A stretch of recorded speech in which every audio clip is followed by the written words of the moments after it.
What's going on? Welcome to the first video on Joe Hoops, covering everything Atlanta Hawks. Today, for the first video, hopefully, of many, we'll be diving in and talking about the College Park Skyhawks.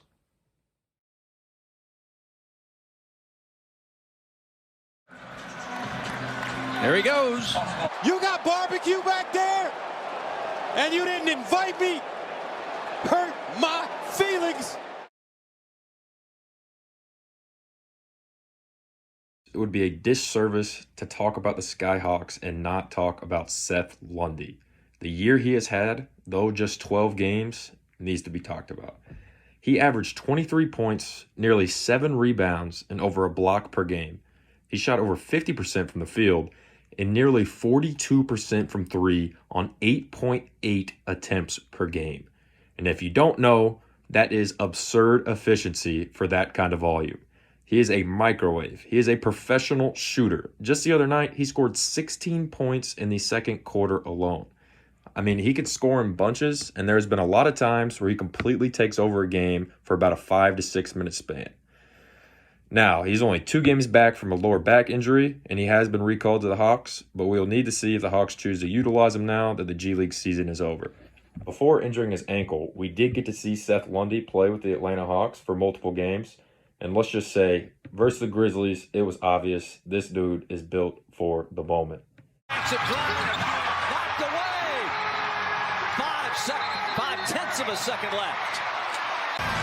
Oh, that was Lundy. It was reaching back. Led by head coach Ryan Schmidt, the Skyhawks finished the season with a 107.4 defensive rating, ranking them third best in the entire G League. Now, as we all know, this is a stark contrast from our Atlanta Hawks, who currently boast the 4th worst defensive rating in the entire NBA. The Skyhawks allow just 46.1 points in the paint per game, ranking second best in the entire league, and their 9 steals per game rank top 10. And while the team stats say it all, we cannot go by without talking about the direct translation of defense from the Skyhawks to the Hawks. And as we all know, in the G League, the most important thing is development.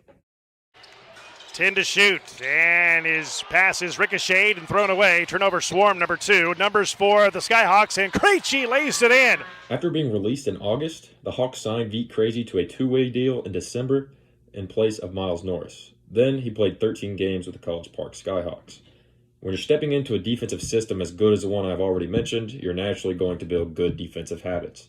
Krejci averaged 8.6 points, 5.1 rebounds, and 5 assists in that 13-game span, playing a lot of point guard and really honing in on the defensive end. He actually dropped a triple-double on March 1st with 10 points, 12 assists, and 10 rebounds against the Cleveland Charge. Then, with all the injuries the Hawks have endured, less than a month later, he was guarding Jason Tatum full court with the big club. Now, this was obviously a structured plan devised for him to become a contributor, a ball mover, a good passer with the Hawks, and obviously, it's really easy to play him when his defense has been as good as it is. Vit Krejci was a huge part of the historic 30-point comeback against the Boston Celtics.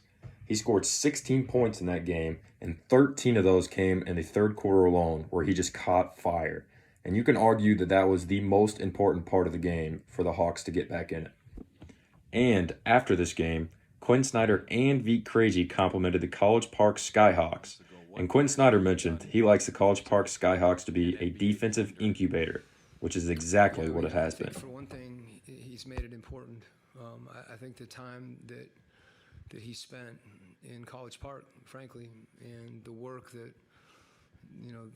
they do down there, and it's been a huge point of emphasis for our group, for Kyle, and Ryan, those 2 guys in particular.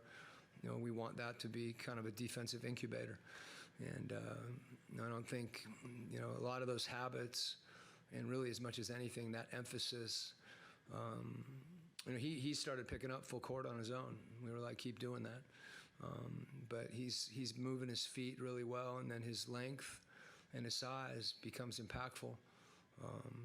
Even tonight, he was in front of people. He just sometimes was getting knocked off. We fouled a couple times, but those are tough matchups. So I think as much as anything, it's something that he's embraced and taken pride in. And we always say it, if you defend, you can get on the court, and it's because it's true. Look at the last 12 months. What's changed for you on the defensive end of the floor? I think my time with Skyhawk definitely helped. They're doing a really good job there, being focused on defensive end, and that really helped me, transition it from there to the NBA. And like I said before, I know the reason I'm playing is because of my defense, not because of my offense.